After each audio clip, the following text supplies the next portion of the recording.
All right, happy Sabbath, everybody. Yeah, we haven't done a study in this channel about biblical foods for several months, actually. And when I look back on when we started, studying about biblical foods, it's been a whole year. Yeah, a whole year of studying biblical food. Obviously, we stop and start and start, but in the past, I thought it was just going to take just a few studies, but just keep studying, and wow, there's so much that we can study from the Bible, specifically about biblical type of food. There's good ones, there are bad ones, and then we have to study about this one here, because blood we can never eat, right? And fat, you should never eat fat either. What about milk and butter? Well, it's actually mentioned in the Bible, all right? Milk and butter, okay, because that, people said, well, milk is good for you. Milk is, the general consensus of people about milk is that, milk is good. All right. Let's see. Let's look in the Bible. Yeah. We'll look at milk and butter, all right? Specifically, where is it first mentioned? Where is milk and butter first mentioned? It's got to be Genesis, right? Yeah. Where in Genesis milk and butter? It started. Okay, yeah, there you go. I think that's in Exodus, right? Because you are going to go to a land that is flowing with milk and honey. Okay, what about milk and butter? Milk and butter. All right, it's in Genesis 18, right? Abraham.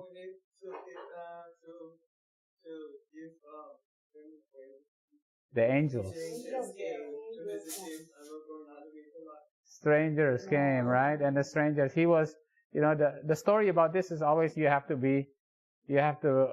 treat your, your strangers that come to your house, guests, that you have to show courtesy and hospitality, But what was it that Abraham served the angels? What? Butter and milk and a calf. Meat, and served the angels. And because the angels were about to go to where? Sodom, right? Sodom. And there he was bargaining with them. Oh, maybe if if there's 40, what about 35? Oh, still, oh, what about even down to 10? And then how many were actually saved? Only 3, right? 4 came out, only 3 was saved, right? Yeah, that's very good, Auntie Maria, yeah, because people usually say 4, but actually only 3, yeah. So you remember that, after we know in the Garden of Eden, milk and butter is not part of the diet. We know the diet, fruits, grains, and nuts, right? Yeah. And then even after the fall, it's vegetables was added. And only during a time of emergency was clean and unclean food actually separated. I say, okay, do not eat the unclean food. But when Abraham eventually settled in Canaan, obviously, right, they started eating also butter and milk. Now, butter and milk, how would you classify butter and milk? It's really not animal. So it's not an animal, but it's a... Yeah, it's a dairy product, but how would you classify this as? Yeah, it still comes, right. So the animals get their food from plants, right?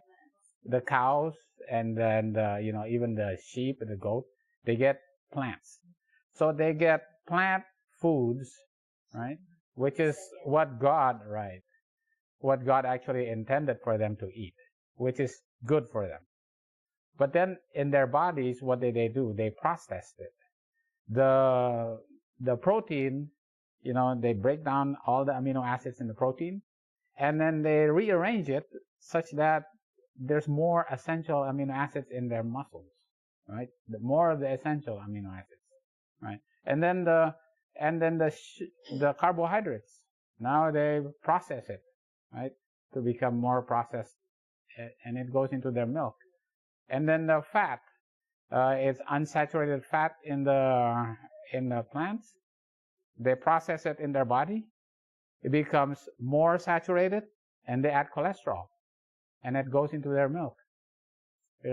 Why? Because it's good for their offspring, right? Because their offspring needs to grow. So they change it so that their offspring can grow, right? Yeah. Okay. So it's processed food. So it's actually processed from animals, right? Yeah. Okay. Oh boy. That's even worse, right? But it came from milk, by churning the milk. Yeah, so they churn the green. And then what's even worse is they process it again, make it cheese. Yes. Add a lot of salt. Oh boy. And worms. So how is it that they live so long then? I know. And then all of this, is it because of the way the animals were grown then? They were organic. They were fed with grass. I guess because of the cellular component, they still have more from Adam, because Adam was really pure from what they were eating. And so all of that until your reserves are depleted. Right. That's why they get shorter and shorter, more diseases. And the animals were a lot cleaner. There was not much pollution, and not diseases. And what Ellen White calls the vital force. Yeah. And Adam and Eve was considered more than 20 times of what we have. Yeah. That vital force, which is like what we call, that's ingrained in their DNA, eventually gets degraded and gets less and less and less and less. If Adam and Eve did not have 20 times the vital force, according to Ellen White, we'd be all dead. We'll be all dead. There's no way. Yeah. Yeah. And they would have lived almost like 1,000. Yeah. Mm-hmm. And the issue is the issue is their minds are continually evil. Yeah, that's the thing. How could you be continually evil for 1,000 years? Yes. Oh, that's terrible. Yeah, well, it is. It's still, But we're not going to get to that. No. But they evil for being devil. Yeah, it's really continually evil. It's just that the Holy Spirit. It's still there. But once that's withdrawn, and then conflict. Yeah.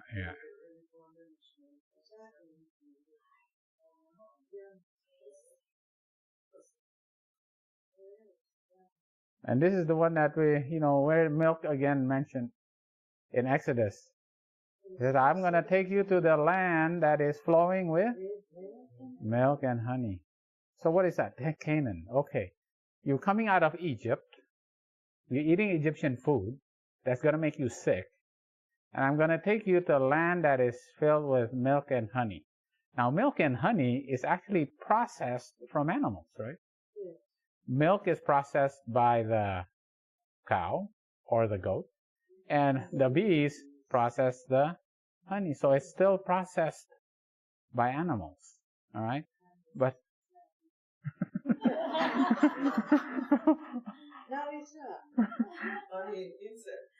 Yeah. Yes, but it's a symbol, right? Canaan is the symbol for. Yeah.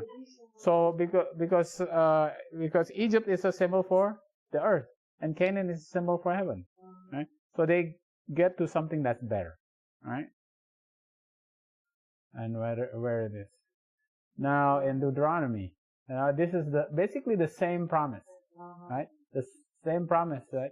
What are you gonna do? I'm gonna give you in Canaan. I'm gonna give you. Wow. The abundance of Canaan is symbolized by the land that is flowing with milk and honey, right? But also butter from the cows, milk from the sheep, and then fat of lambs and rams, and then the fat of goats, and then the fat of wheat, and the blood of grapes. But it's all symbols, right? It's all symbols, right? It's the fat and the blood of plants, that's all symbols. But it has to mean it's the abundance, right? There's going to be an abundance of, because when you were slaves in Egypt, you had, you were given whatever you were given. There's nothing. It's the middle of the desert, and you're in the desert, but now you're going to have an abundance of food. Yeah. All right. Let's see. Oh, we always use this. 1 Corinthians 10, verse 9 to 11. So their travels from Egypt with a symbol of the earth is an ensample for us. And they were going to Canaan, which is a symbol for heaven. Because in Egypt they ate flesh pots of quail and fish, as well as bread, and they also ate it with cucumber, melons, leeks, onions, and garlic. Right? Remember, we all remember this, right? But God didn't want them to eat, quail and fish, right? And the flesh pots of Egypt. Right? Even now, God says, okay, no more flesh meats, even if it is clean, right? So quail is clean, fish, obviously can be clean, right?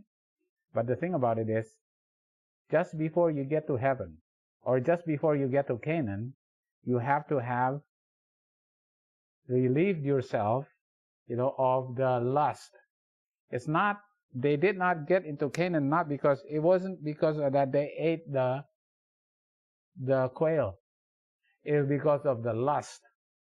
They wanted that flesh, they wanted, because that's a lesson for us, it's a lesson for us because they were an example.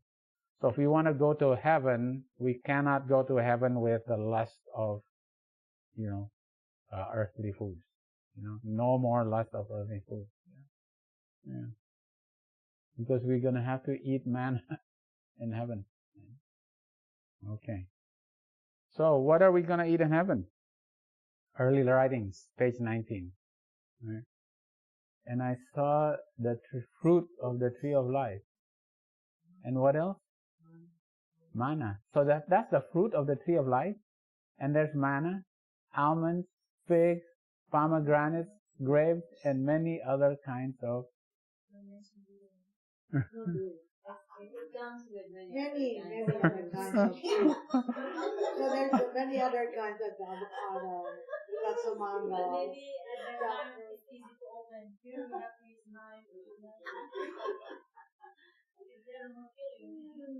Yeah. The thing also is, if you transcend, you don't really feel hungry. Mm-hmm. Yeah. You don't need rice. All right. But it's fruits, and we obviously know we are gonna eat leaves, right? Yeah. So it's gonna be fruits and leaves. That's what we're gonna know. That's what we're gonna eat in heaven. So we better get used to that on earth. That's basically what, because the 40 years that they ate manna on earth is a lesson for us that we have to get used to heavenly food before we get there. We cannot just suddenly say, okay, God is going to change my appetite in a twinkle of an eye. No, it does not happen. It is 40 years, right? He's going to test you. Are you still going to have that lust or not, right? Do you have that lust or not? Because you cannot go to heaven with any kind of lust for earthly food, because they're going to kill are you going to kill the lamb up there and then eat that lamb? No, that doesn't happen.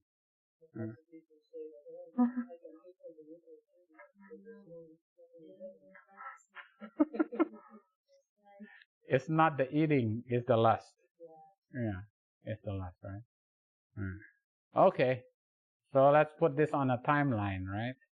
Because on the food in Eden was fruits, grains, and nuts, right? Right? And then when they were in Egypt, their food was, well, the flesh pots were like quail and fish. Right? That's the food. They also had bread also, right? And then they went into the wilderness. And in the wilderness, they were given manna, right? But obviously we know this is a symbol, right? Because it's an example. Because there's no manna in Canaan, This is an example for us, right? They have to eat, heavenly food, which is, and we know what kind of food we're going to eat in heaven. So that's what we got to get used to eating on earth, right? Because they're going to go to Canaan. And Canaan is the land that is flowing with milk and honey, right? So this is not the perfect example of heaven yet, right? But it's a stepward progress from Egyptian food, right? Now you don't eat that flesh, but you still eat the products of the animal, right? And even butter, because it's mentioned in the Bible, right? And the symbol of Canaan was what Joshua and Caleb brought back from from there. It's not like he said, "Okay, I'm gonna bring you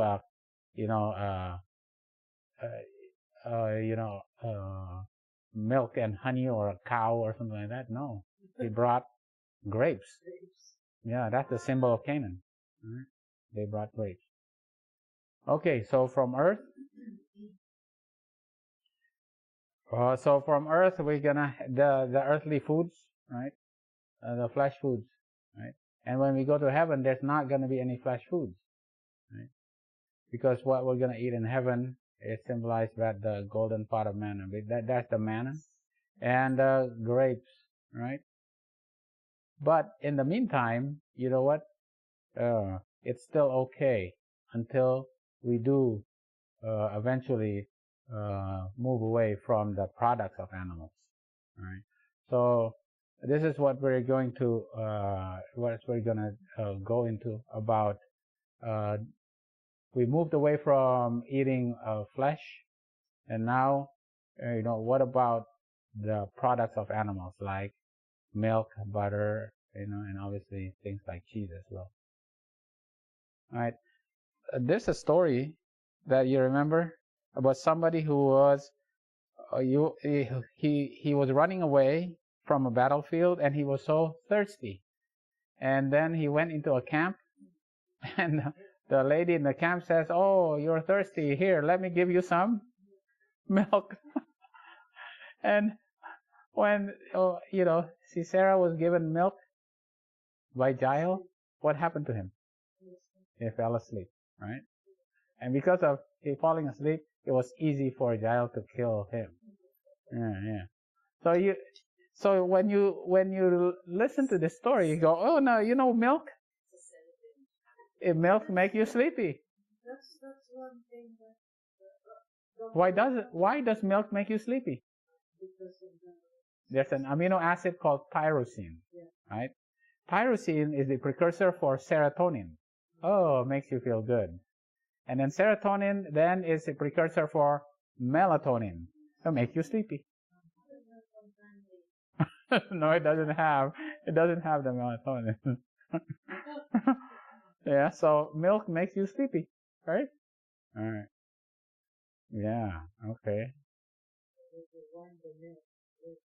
Yeah, because in Judges it says, Jael, not only did she gave him milk, but she gave him butter also. Wow. Okay. And because of that, she was able to kill him because he became so sleepy. All right. All right. Okay. All right. Now when we go about milk, we go to the difference between milk and meat, right? Milk is the food for babies, right? And hard foods is for adults, right? Why is milk good for babies? Right? Why is milk good for babies? Well, they don't have the teeth, right? They don't have the chops. They don't have the discernment, right? The chew, right? They just have to just swallow it, right? Okay. The other thing, it has a lot of growth factors. Yeah. And there's fats and cholesterol because the mother actually gives her fats and the cholesterol that the baby needs because cholesterol is needed for growth, right? Not only that, it has a lot of essential amino acids for the baby. The baby needs to grow and grow fast, right? So you need growth factors. You need essential amino acids. You need all the protein, the saturated fat, the cholesterol that's needed for growth. So when you are no longer growing, do you still need all of that? But what if you continue getting all of that? It's going to make your mutated cells, cancer cells, start growing. So that's why, it's not good to continue eating all that protein and all that growth factors from milk, right? Because you have to transition. Yeah, it's no longer it's good to keep growing because then the bad cells are going to grow. Okay. Besides, milk makes the babies sleepy too. Right? All right. And then talking about sleep, right? We always remember the foolish virgins because they all fell asleep, right? But the thing about it is, why did they fall asleep? Why did they fall asleep? They were falling asleep where they were drunken in the night. Yeah. Drunk with what? The wine of false doctrine, right? Yeah, they fall asleep, right? Drunk with the wine of false doctrine, right? And because of that, they could not discern that Jesus is going to come, right? They all fall asleep, right? And the issue is that when Jesus is about to come, those who are falling asleep at the day of the Lord coming, because he comes as a thief in the night, is because they fall asleep listening to what? The peace and safety message. 1 Thessalonians 5 verse 2, right? You fall asleep listening to peace and safety message, right? The class that in the time of peril are found crying peace and safety. They lull their hearts into security and dream not of danger, right? When startled from their lethargy, they discern their destitution and entreat others to supply their lack. They're not used to gathering their own oil. They need to buy it from somebody else, but nobody can sell it to them. Right? Yeah. As compared to the wise virgins, right? They had a personal knowledge of the Bible, right? They patiently waited for clearer light that should be given, right? So they continue to study, right? That's a difference. Their sleep is they die to self, right? Yeah, that's the difference of the sleep of the wise as compared to the sleep of the foolish. And the sleep of the foolish is the sleep of the foolish is called kateudo. Yeah, they're unconcerned. They no longer feel they need anything anymore. They feel they have everything already. Yeah, and they love the peace and safety message, right? So the milk, right? It's called pleasant truth, right? Right. It's pleasant truth. You hear pleasant truth all the time, right? When you go to church, right? And what we say? God is good. All the time. All the time God is good. That's pleasant truth, right? And what you keep listening to that, what's going to happen to you? You're going to get sleepy. It's what? It's peace and safety. It's pleasant truth. But it's hard meat. What is hard meat? Present truth. Right. Okay, you know what? Even the plagues are falling now. You know, the animals are starting to die. Pretty soon, people are gonna die. That's the plagues of the 10. You know, pretty soon the economy is gonna fall. How do you know? It's in the Bible. It's already prophesied. You know, that's present truth, right? That's what we need, right? You know, it's gonna be the sword. The sword is coming, right? It's gonna come, and then money is not gonna be of any value anymore. You know, you're not gonna be able to buy and sell. Do you see it? Do you actually discern this thing? You need spiritual discernment. That's what it means to be able to eat and chew. You need spiritual discernment. But the babies, they look at that and go, "Oh wow, that's sad." I have no clue what is actually happening. They have no spiritual discernment because pleasant truth is making them fall asleep with a peace and safety message. Wow. Okay. So, well, that's the gospel part of the, right? Let's go to the science part now. Well, before we go to the science part, let's see. You know, the milk is always considered what? Oh, this is an advertisement from the old days, you know. Oh, look at that, you know, with the beautiful, with the healthy, with the strong, you know, with the wealthy, you know, with a certain lifestyle that is glamorous, right? You know, this is what's supposed to be, you know, even for children, you know. These are all advertisements. This is what the world says. You know, milk is good for you. You know, it tells you it's for the lifestyle of the beautiful, the strong, the glamorous, the rich and famous. You know, you eat milk, you drink milk, you know, it's good for you because all these people, they drink milk, you know. You know, and then even in advertisements, you know, it's good for your teeth, vitality, endurance, strong bones. You know, this is like look at that. That's in the old days, all right? Yeah. This is the advertisement. It's the nature's perfect food in the old days. Yeah. Oh, it's going to make you, it's good for the kids, right? Give them strong bones, right? There you go. It's going to make you lose weight. Right? This is all the advertisement. It's good for your heart. Yeah.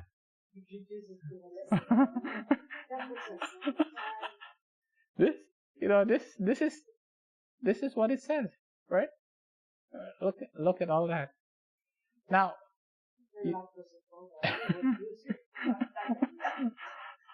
so now is this all true? You know, we gotta figure this out. Okay, is it really that good? Is it, you know? Let's look at the facts. All right, here's milk. All right, whole milk. The nutrition facts of whole milk. Okay, look at that. Total fat, saturated fat. About 70% of your day. 1 glass of milk, it supplies 70% of the saturated fat already. Wow. Okay. It has cholesterol already, right? Okay, what about butter? Let's compare with butter. Oh, cholesterol jumps up to 215. Wow. That's like more than an egg. Yeah. Yeah. Saturated fat, look at that. Saturated fat. Wow. Butter is terrible. You know, we were driving, right?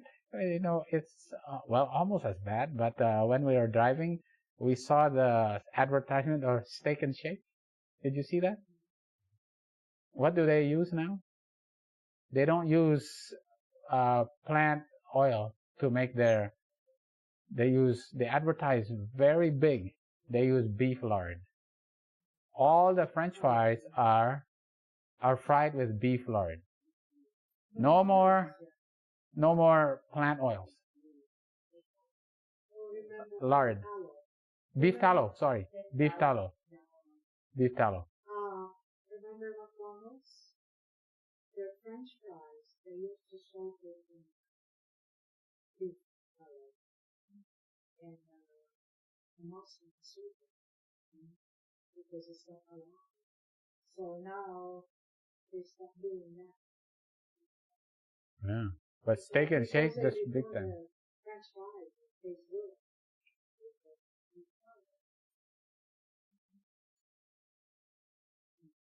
And then now look at the nutrition facts of cheese. Right? So saturated fat, right? Let's see. Saturated fat. Wow. Still. What about the cholesterol? 95, 215. Here's 75. What about the sugars? This is really not sugar here. But then you still have sugar here. But the problem with cheese is the sodium. Look at the sodium. 1,279. You know, they specifically engineered it so that the sodium plus the sugar plus the fat, the oil, makes it into a what?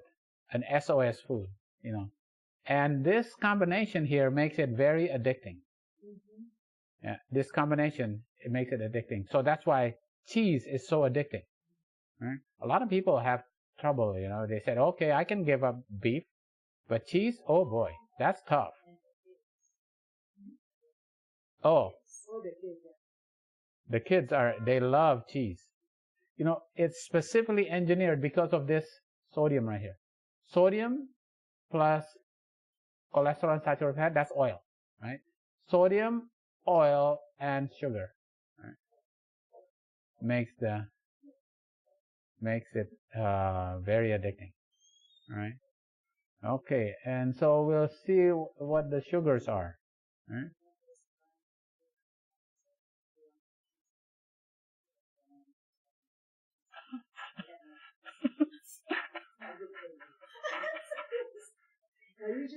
We have no cheese.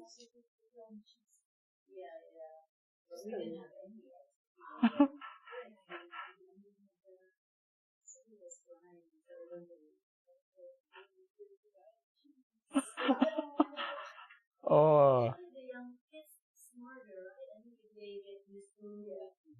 Just better here. Come take a look. There's no cheese.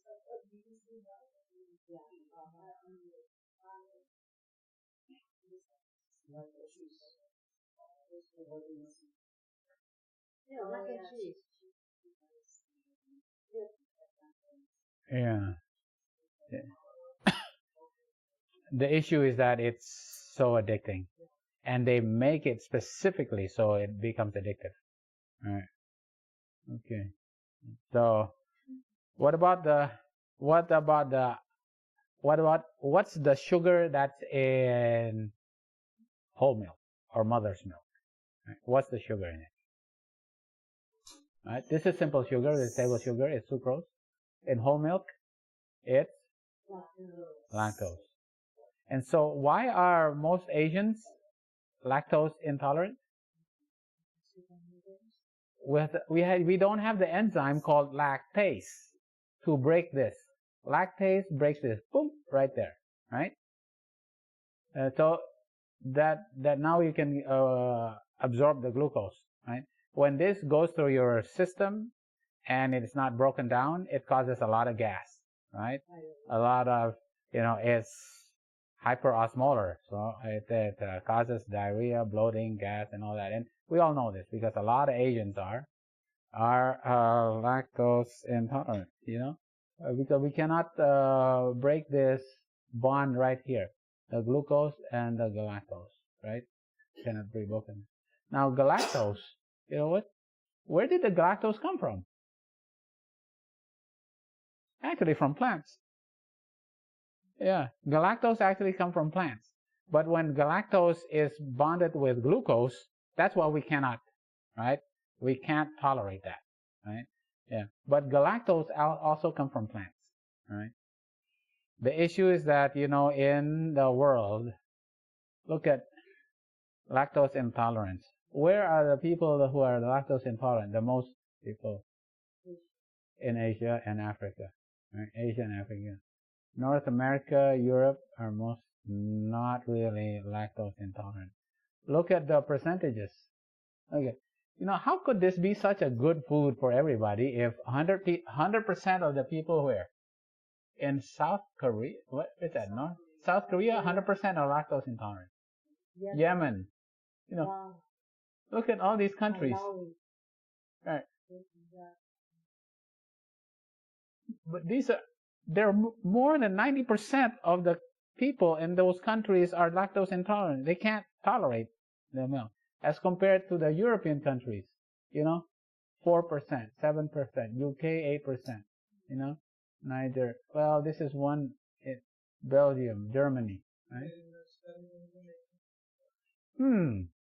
I don't know. Maybe Jamaica is in between because I had to pick the top one and the low ones. Yeah. So Jamaica, Indonesia is probably here somewhere, the Philippines, Jamaica probably. Right.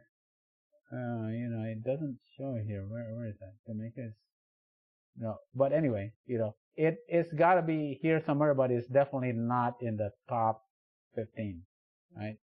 Right. But the people who are from the, European descent, not as much lactose intolerant. Okay. So, is it good for strong bones? As I say.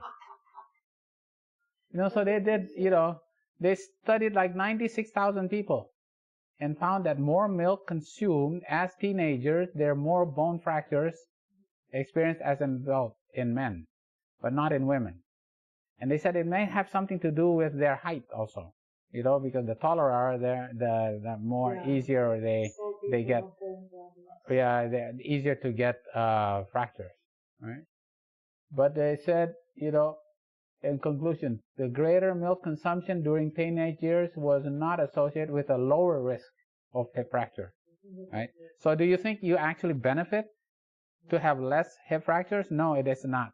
It does not, right? It's not the cause, but it does not improve your risk of, healthy bones in your old age, okay? Because they said, oh, your bones are going to get healthy, right? That's actually not true, right? That's not true, right? And this is in the BMJ, British Medical Journal. Most studies fail to show any link between dairy intake and broken bones or fractures, Increased calcium intake from dietary sources or by taking calcium supplements produce small non-progressive increase in bone mineral density, right? Only a small increase, which are unlikely to lead to clinical significant reduction in the risk of fracture. So you think, oh, I need calcium, I need in my milk, does it really increase your bone health, your bone mineral density? It really does not. Not of any significance, right? All right. Okay. In women, there's an increase in mortality from fractures by 93% if you drink 3 glasses of milk a day. Every glass of milk increased the risk 15% of all-cause mortality. Wow. Every glass of milk you drink increase your risk of dying 15%. There was a study that I read about a study older women from 16 and above, women will benefit more in walking because the more you do the pressure, the more that you increase the bone density rather than taking crutches. Yeah. So, and if you do need calcium, it's not just to get the calcium that is already extracted. You need to get the calcium in the whole plant. In broccoli, in the green leafy vegetables. You got the whole matrix. Not just calcium by itself. Yeah. You need the other, like the supporting things. Right. Boron, Like everything that's associated with the leafy, right? That supports it. Right. High, yeah, Very misleading. very misleading, very misleading.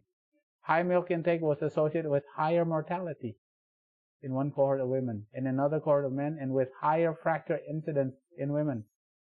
Look at that, right? So, all these advertisements about, better bones. Yeah. What about, so they said, okay, there's people who actually are born with this galactose problem, right? And they cannot break down the galactose, and the galactose is very high. It is an inborn error metabolism in babies, right? Very high galactose in their bloodstream. And what happens if you have very high galactose in their bloodstream? Remember, galactose is what? It's part of lactose, right? It's glucose plus galactose, right? Those who have very high, they're born with this problem. They cannot break down galactose. The galactose is very high. They have a right? Their bone density in adults with galactosemia is very low, right? Their bone density is very low. If you take too much galactose in you, there's increased risk fracture. So, that galactose is actually not that good, if it's too much for you, right? Yeah. So that's one of the reasons why it's not very good. All right. What about breast cancer? This is by the National Cancer Institute in 2017. The diets of women diagnosed with breast cancer, they compared it with those without breast cancer and found those who consumed the most American cheddar and cream cheese had 53% higher risk of breast cancer. Yeah. While those with low, fat kind of milk products like yogurt had low risk. So they think it's more associated with the fat, right? Yeah. Specific dairy foods contribute to breast cancer risk in women, right? It's probably related to the fat, all right? Okay. And why is that also? Because the milk, causes an induction of IGF-1, insulin-like growth factor. IGF-1 makes the cells grow. So if you have mutated cell and you add IGF, what happens?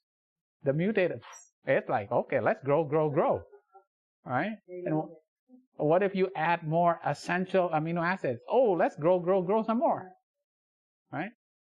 Give some more cholesterol. Let's make more cells.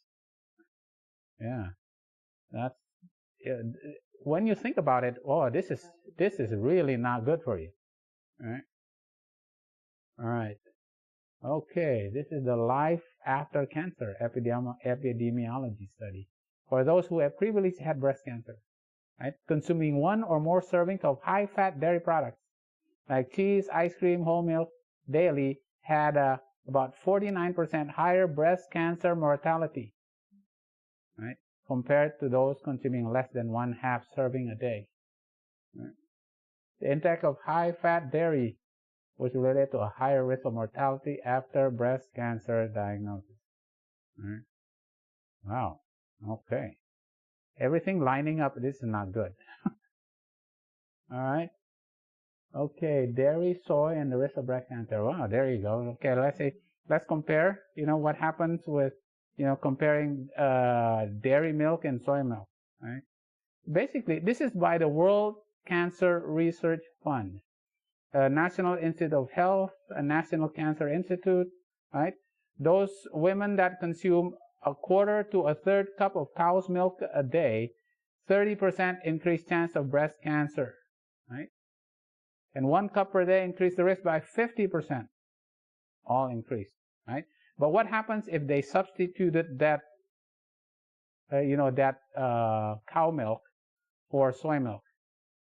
They reduced their breast cancer risk by 32%, right? And they also found it in people in Japan.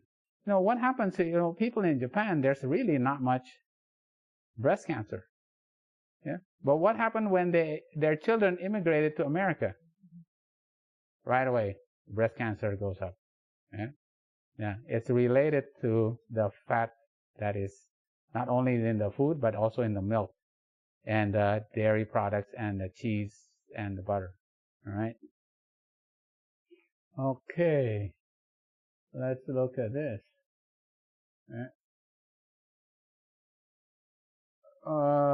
This is prostate cancer. What about prostate cancer? Right? High intakes of dairy products. Right? Total milk, even low-fat milk. Right? Low-fat milk and total milk did not actually improve your risk. Right? Milk, low-fat milk, cheese, total dairy, dairy calcium, right? But not supplemental or non-dairy calcium, may increase total prostate cancer risk. Right? So it increases prostate cancer risk. All right. Okay. What else? Processed and red meats, high fat dairy and refined grains, right? Increase your risk for total death driven by processed meat and high fat dairy intake, right? Increases it, right? The Western dietary pattern may increase risk of prostate cancer and all-cause mortality. Okay. Now, if you look at this study, you'll recognize right away what kind of people were being tested here. The group of people that had a bunch of vegans, lacto-vegetarians, pesco-vegetarians, semi-vegetarians, and vegetarians, in a group of people that had all these 5 different kinds of... Who are these people? These are Adventists. Yeah, they love to study Adventists because all these Adventists, there's 5 different groups of them. There's a whole bunch of groups, and they're kind of, they go to church, they have all that kind of stuff. They don't drink. For the most part, they don't drink alcohol. For the most part, they don't smoke. But they have 5 different classes of way of eating. And then when you compare it, the lacto, ovo, pesco, semi, non-vegetarian, this is more meat. This is less. Then you go to lacto. This is only milk, right? Now you compare it with the non-vegetarian. What if you go from non-vegetarian to semi-vegetarian? Do you increase your risk? Oh, wait a minute. You don't decrease your risk. It actually goes up a little bit. So you don't decrease it. Going from non-vegetarian to semi-vegetarian. What do you go to? Okay, I'm going to go pesco. You did not decrease your risk. When you go to lacto, maybe just a little bit. Yeah. The big difference is when you actually go vegan, right? So it really shows that even when you go lacto vegetarian, you still have risk, right? Risk for prostate cancer. To really reduce your risk, you gotta go non-animal protein, right? No animal products, right? All right. And this is in the Adventist Health Study. The vegan diet showed a statistically significant protective association with prostate cancer risk. Vegan diet may confer a lower risk of prostate cancer. All right. Wow. Okay. That's in Adventist. That's in us. I always like to, make sure everybody understands it. That's us. All right. Not studying other people. All right. Okay. What about for aging? How do you measure aging? What's the way, besides like chronological age? There's a biological aging, right? It's in your chromosomes. Every time your chromosomes divide, your telomeres, which is the capping of this, the ends become shorter and shorter and shorter and shorter, right? So they can actually look at this, right? If your telomeres get shorter and shorter, that's like your biological, not just your age, but they can see how short your telomeres are, and your food can influence this. Right? The foods can influence how short your telomeres are, and when your the chromosomes get shorter and shorter, you got genetic information loss, You get degradation of the chromosomes, and you have negative health conditions like aging and cancer, right? Right, your telomeres, right? So basically what they found, drinking milk is associated with shortening your telomeres, which is your caps on your chromosomes. And it's associated with premature aging and wrinkles, right? Oh boy, we don't want that. So an increase in milk fat by 1% is shortening the telomeres of your chromosome by 4 years. Look at that. You know, this is your actual biological age, not your, chronological age. Your biological age actually is shortened, right? Okay. All right. Okay. Now, for rats, if they want to make the rats suddenly become old, in this, they already know this. They want to make it, these laboratory rats, if they want to make it artificially old, what do they give them? They give them galactose. Galactose is the sugar that's in milk. They actually age the rats by giving them galactose. It accelerates. It's not all about IGF-1 or saturated fat, but also the galactose, right? It actually ages. It causes cognitive impairment, right? Cognitive impairment, neuronal loss, oxidative damage, and oxidative stress, accelerated aging, right? Yeah. Does it cause you to lose weight? Yeah. There's no support that it actually makes you lose weight. It does not matter, right? The men with the largest increase in total dairy intake gained slightly more weight than the men who had the decreased intake the most, right? It did not cause them to lose weight. All right. Increase in dairy products does not alter body weight or fat mass, right? You do not lose weight drinking milk. All right. Is it good for children? All right. Okay, here we go. It actually causes colic. How do the babies get colic? It's when the mothers drink milk. When the mothers drink milk, the babies get colic. They get upset stomach, right? Yeah. So when the mothers stop drinking the milk, then the baby suddenly has much less colic. Can you imagine that? If the milk is the cow milk in the mother's milk, What else too, this is for the young people, right? Dairy is associated with increased risk for acne, right? 1 glass of high-fat cow's milk increased the odds of acne by 41%. Right? Now this one is in Europe, right? Right?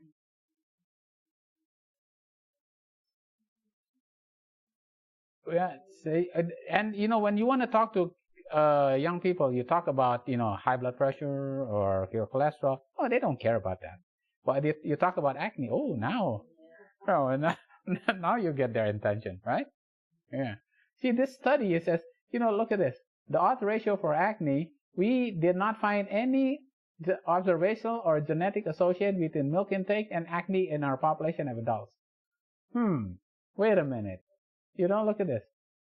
But this was partly funded by the Danish research. Oh boy. They're associated. But look at you got to look at the study first. Yeah. Right? Look at this. This is the study, right? This is milk intake. The more milk intake, female and male, right? So they say, what if you drank all kind of milk, any type of milk, all right? Your risk actually goes down a little bit, not really significant. It actually goes down some. So they said, drinking any type of milk is not associated with acne, right? But you look at the numbers a little bit more. What if you drank, but the problem is that any milk you could be a combination of low-fat milk or high-fat milk and average out, not that high. But what if you take high-fat milk? Look at high-fat milk. You increase risk by 42%. And in males, you increase your risk by twice, right? 2.0. So drinking high-fat milk increases your risk for acne. So if you want to talk to the teenagers, talk about this, right? Milk actually can cause you to have more acne. Then they'll get interested, right? And what about, I remember this, some people who have rashes, atopic dermatitis, chronic inflammatory conditions like eczema, right? What did they find? What is the most common thing that causes flares, right? What is the number one cause of flares? Is dairy. Number one. Yeah. Although some people are allergic to gluten, right? Tomatoes, right? Yeah. Eggs, but the number one, dairy. Number one is dairy. Tomatoes in any form, or I remember, some people are allergic to tomatoes. Yeah. Yeah, some people. And we also know that some people are allergic to gluten. And gluten is actually a plant protein, right? But, unfortunately their DNA has been degraded so much that, a lot of people are not allergic to gluten, and that's not a that's not an issue. Right? But a lot of people are allergic to gluten. But the number one cause for what causes the flares of eczema and psoriasis is actually dairy, atopic dermatitis. Now this isn't psoriasis. They said, okay, well, you've suffered with psoriasis long enough. What is your triggers? What are your triggers? And the people know. The kind of triggers, sugar, right? This is like 2, 4, 6, 8, 10, 12, like 15% sugar, alcohol, some tomato, some gluten, but dairy also, right? 6%. Sugar, look at that. Yeah. All these things, can trigger. And a lot of people, they will know as soon as they start eating a certain type of food, they will have flares. All right. Okay. What they found is that the children now are becoming more obese, right? Even at 8 years old. Even at 8 years old, they already have significant concentric hypertrophy, significant heart disease in 40% of obese children, right? And impaired cardiac strain, right? The obese children, and one of the main reasons why they become obese is too much fat and too much milk also, right? In their diet, right? You see, in the old days, back home, you don't see these little 10-year-old kids being so obese, But nowadays, so much obesity in children. And the problem is, 1990, we were a part of a study that was done by, it was good, some studies that the ER, we were, and they just wanted to do the demographics. From age 0, 10, and unfortunately this found. Yeah. And they found out that more of milk and sugar. Mm-hmm. So basically, I don't know what happened to the study. Yeah. Still getting children. Morbidly obese. And the issue is that 40% of these children already have concentric hypertrophy and obese, and their obesity there's a correlation with amount of high-fat milk that they eat, right? And what happens for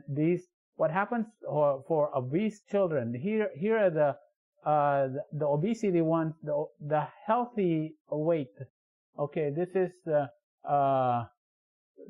low cardiovascular health. Okay, this is about this is the low cardiovascular health, right? You know, the blacks have a lot more than the blacks actually a little bit more than the whites, right? Those with no high school education versus those with high school education. The lack of education also makes you more risk for obesity, right? Men more than, you know. But you can actually see this here.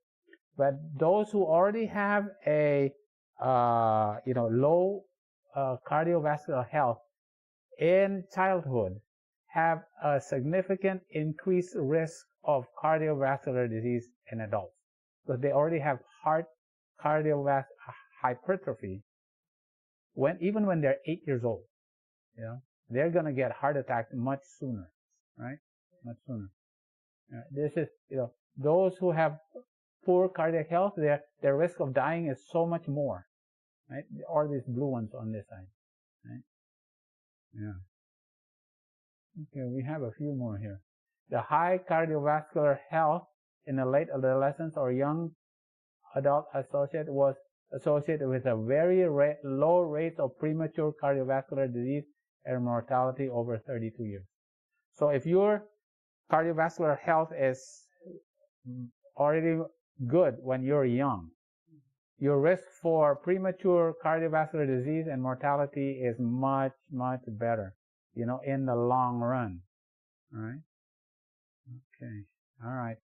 Yeah, that's enough for the science. Wow, that's a lot of science. I mean, wow, this is, it's not good for children. It's not good for fractures. It's not good for prostate cancer. It's not good for breast cancer.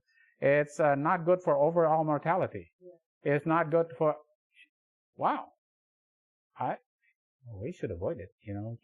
Don't give it to your kids for sure, right? Your grandkids, right? Mm. Okay.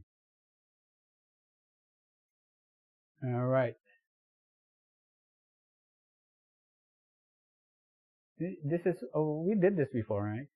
Yeah. All flesh food should be discarded, but vegetables should be made palatable with a little milk or cream or something equivalent. She wrote this in 1901 because there was a lot of poor Adventists who was living in the Northwest where, they don't get much vegetables and they were very poor. And then so, they can't afford nuts. Yeah, they can't afford nuts because nuts is very expensive in those days, so yeah, the gospel must be preached to the poor, right? And the times have not yet come to prescribe the strictest diet, right?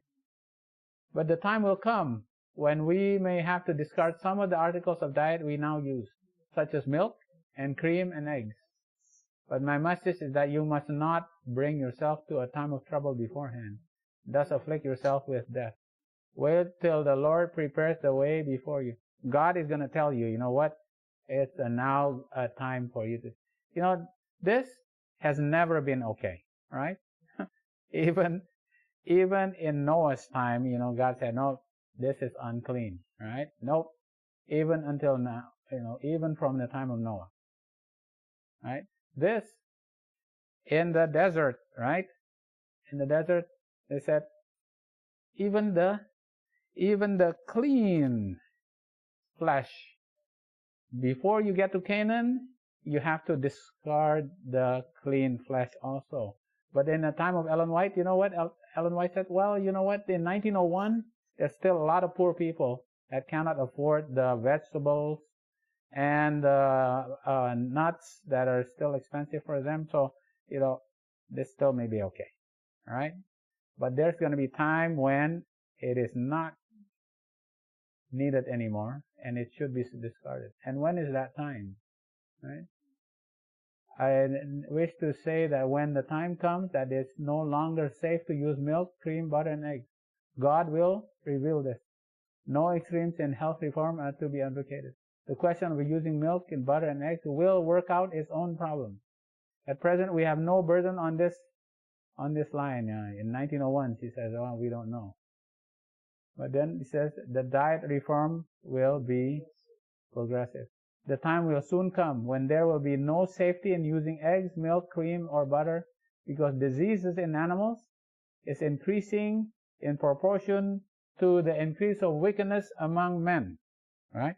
So the wickedness of men are increased such that the animals will suffer and become all sick and polluted and dirty. All the fish in the sea is full of mercury and plastics and PCBs and everything, right? Is because of the sin of man, right? The time is near when, because of the iniquity of the fallen race, the whole animal creation will groan under the diseases that curse our earth, right? So now, this was okay before. You know what? It's not okay now. No. Jesus is about to come, and the diseases of the earth that's in the animals because of our sin has increased so much that this is not okay anymore. Right? Everything. Yeah. Right? Everything. Yeah. Just when we did about plastics, and the PCBs and the mercury and all that, how could that? Everything is cursed now, and you cannot get away. The forever chemicals, you cannot get away from these forever chemicals. Everything, the rain, the lakes, the sea is all contaminated. The issue is that, animals are becoming more and more diseased. And this is so scary, I'm telling you. And it will not be long until animal food will be discarded by many besides Seventh-day Adventists. Is this happening now? How many vegans are there in the world compared to Seventh-day Adventists? How many are actually preaching veganism? Ellen White says the diseases are so much that even the world knows we need to get away from this, because they know that all the food is contaminated, right? It'll make you sick. So this is why Ellen White says, there's a time when you see all these people in this world want to give this up, because they know it's diseased. You have to give it up. The animals are diseased because even the world knows it. And the Seventh-day Adventists that don't want to give this up, because they ought to be awake to the danger of meat eating, who are still eating the flesh of animals, thus endangering the physical, mental, and spiritual health. Many who are now only half converted on the question of meat eating, what will happen to them? Will go from God's people to walk no more with them. Yeah, we read this before. It's sobering to just put this again, so we do not forget this. This is so scary, right? Yeah. Okay. So, okay, our last slide, right? I know we've done this before. I kind of like to just put a summary of line upon line. In Eden, the food, that is given for Adam and Eve, right? And after sin, the leaves of the vegetables are given. And during the time of emergency, the time of Noah, now the meat is classified into clean and unclean, right? Preparatory for a time of emergency, right? Of the flood. So there is no death in Eden, right? So there's no dead animals, okay? But then after sin, it says, okay, you cannot eat the flesh. What do you use the flesh for? It's for an offering. You give it as a sacrifice, all right? It's supposed to symbolize me. It's supposed to symbolize Jesus, right? Yeah. But then in a time of emergency, now it's okay, well, we'll divide the clean with the unclean flesh. But still, no blood, okay? No matter what, you cannot eat blood, all right? Okay, let's put that to timeline with Egypt. Right? In Egypt, from Egypt to Canaan. And this is an example for us living in the end time. Okay, and they get to the wilderness, right? They're used to eating flesh pots of Egypt. And then they said, okay, there's no more food. And God said, okay, you may have quail until such time that you can get manna, right? Because the symbol of the health reformation in the time in the wilderness is the golden pot of manna. Right? But then they have to learn about Leviticus 11. They'll learn about the sanctuary service, right? All of that. Okay, now Leviticus 11 is just basically reiterating, putting down what the clean and unclean flesh that was actually given to Noah, right? So Noah, the clean and unclean flesh is given. They now write it down in Leviticus 11, right? But then, just before they could have gone into Canaan, even the clean flesh is no longer allowed, right? So, but there's, at this time, because Jesus has not come yet, they can still eat the ceremonial flesh. But no blood and no fat, all right? Still, that is perpetual. Right? But here, there's no clean, even unclean, even clean flesh is not allowed. You know, the lust for even clean flesh is not allowed to get into Canaan.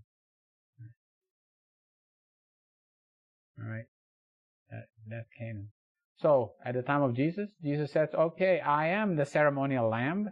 I will die. There is no longer any need for you to eat my flesh. Literally eat a lamb, right? There's no need because I am the ceremonial lamb. There's no ceremonial flesh eating. Right? And then when Jesus died, right, there's no more flesh offerings. Right? But then in 1844, right, Jesus entered into the most holy place, right? And what did Ellen White see in the most holy place? Ellen White saw the golden pot of manna in there. So when Jesus is in the most holy place, the health reformation that is happening when Jesus is in the most holy place is the golden pot of manna. Meaning, Jesus is about to come, and in 1863, in her vision, right, in Michigan, she saw, and she wrote it in all her books, in Minister of Healing, you name it, and it's summarized in the Council of Diet and Health. You know, we all know those books, right? Right. When Jesus is in the most holy place, yet not even clean flesh, right? Not even in clean flesh. Because we're about to get to heaven. But when there is no death. But you realize that the diseases are so rampant in earth and in the animals that even the non-7-day Adventists are stopping to eat animal flesh. We know that. And Ellen White said, when you see all these things, it is not safe for you to eat the products of animals like milk, butter, eggs, and cheese, right? Because we see these lines, right?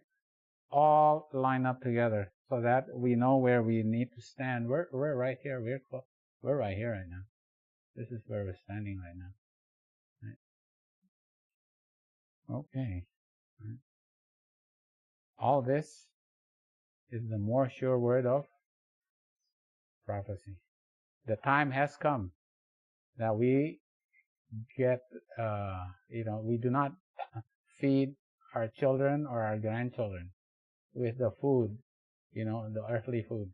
Right? Even the processed food that comes from the animals is no longer safe for us. Right?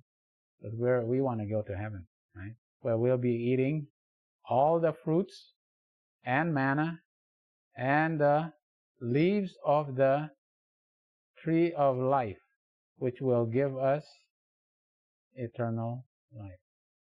All right? And that is a more sure word of prophecy. All right.